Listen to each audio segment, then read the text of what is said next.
Well, hello everyone, and welcome back to another unboxing. Today we have the Pegasus Hobbies War of the Worlds, War Machines Attack. Yes, this is a diorama. It's really cool. It's in 1/144th scale. It's really cool. It's a little shot from the scene. You got two war machines coming in and two Sherman tanks facing off. So it should be pretty cool. So let's take a look. Well, here's something wonderful from my childhood.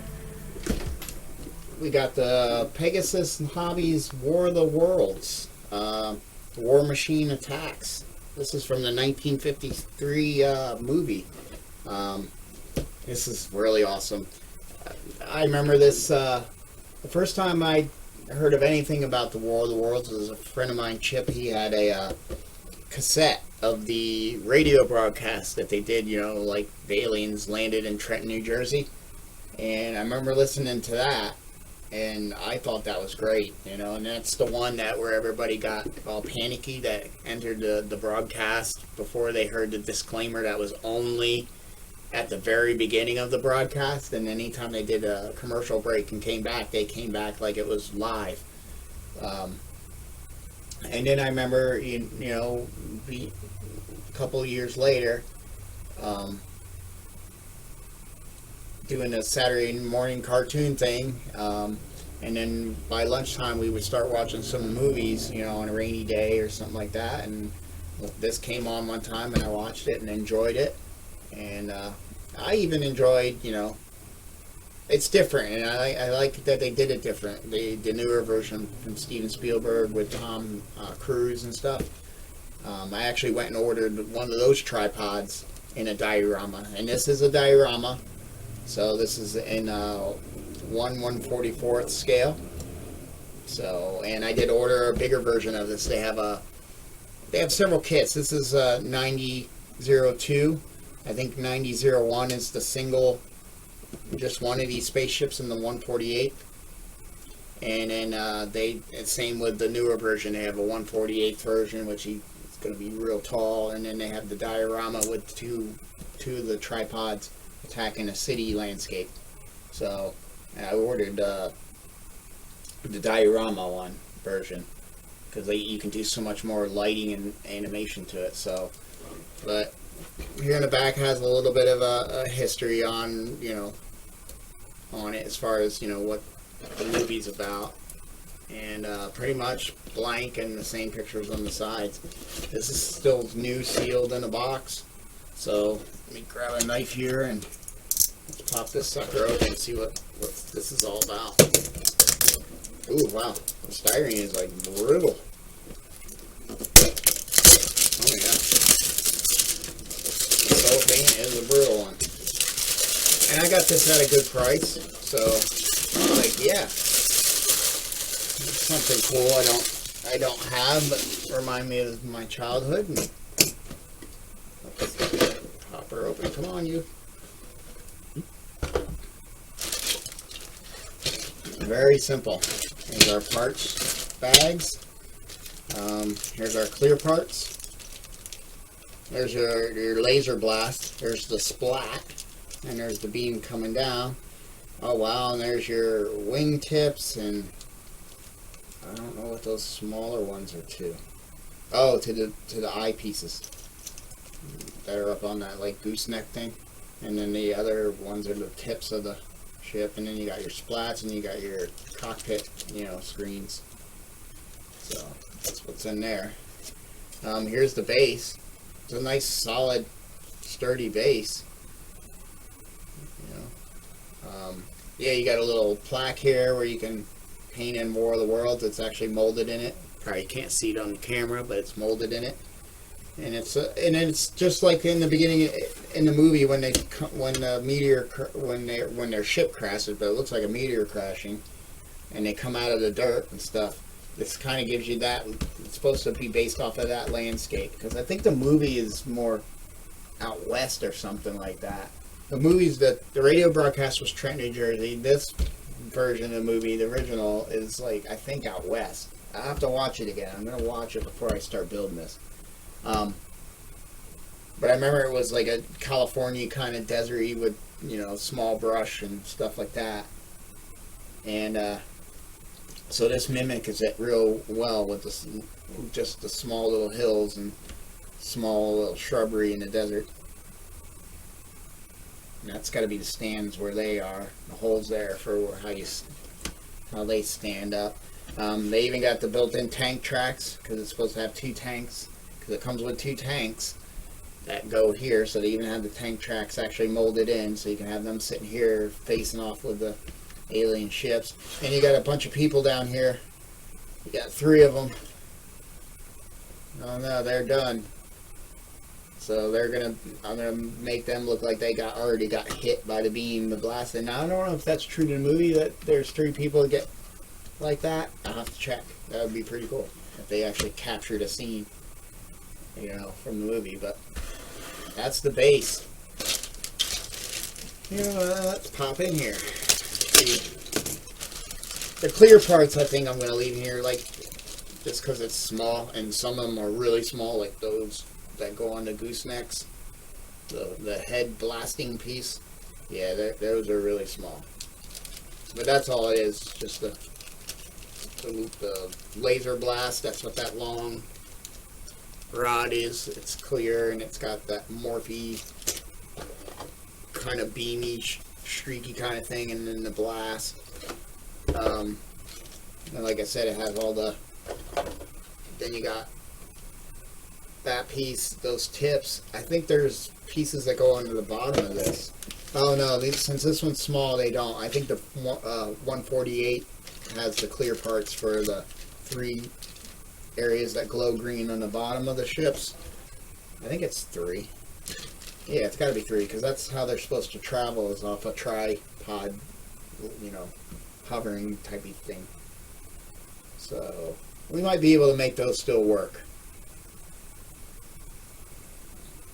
I could always drill those out and then put window maker there, and then we can glow those green.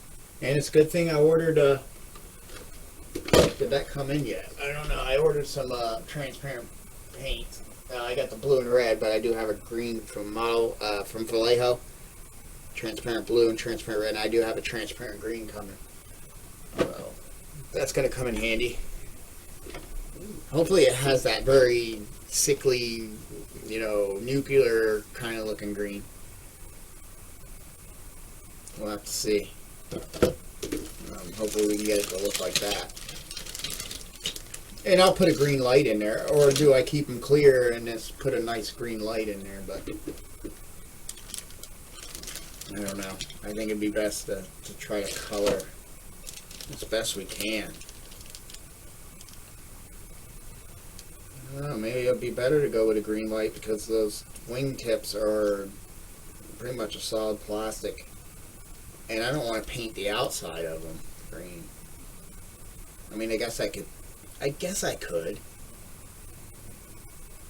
Yeah, I could probably spray them green. It'd be so much nicer if they were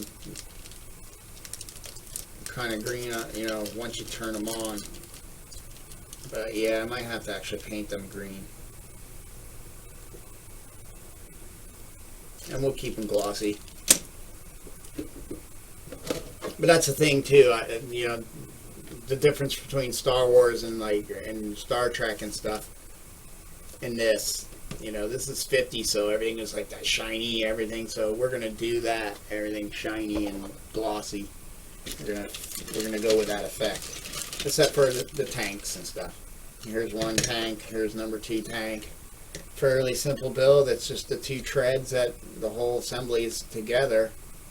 It looks like you just hook it on there and you just put the cannon up on top.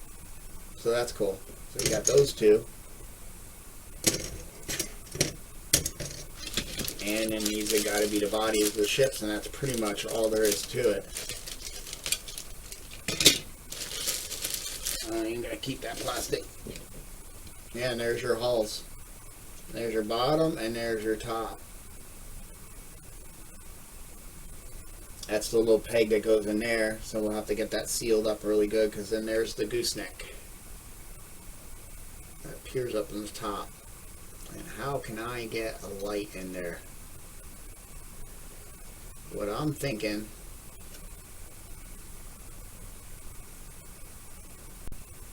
if I can just etch a light. I mean, I could always keep this non-lit, but I don't know. It's too cool not to light. Because I can get a tiny little SMD in there and just putty it all up. Especially if I do it on the underneath, so it's always kind of like, you know. But if I can grind a slot, and the SMDs are very tiny wiring, so I don't have to do much, and then I can falsify those ridges again in the gooseneck, and get that to come up in here, drill a hole, put her in there, and drill another hole, and I can get it way back here because the peg for the clear part goes pretty far back. It might work like a fiber optic, but I have to see how. But it also has lip, you know, and I can get a little SMD in there and have it shine out. That would be cool. And then these down here, I think what I'll do is just drill them out and just put window cement in them, and then have one big, you know, some type of strip of light in here, and then yeah, the wiring coming down there for the laser, because these green areas are supposed to be lasers too, like those little green pulses that shoot out. And how do I get light into those, because it looks like pretty tight. And here they put a little block, so I might be able to come up and just hit a green.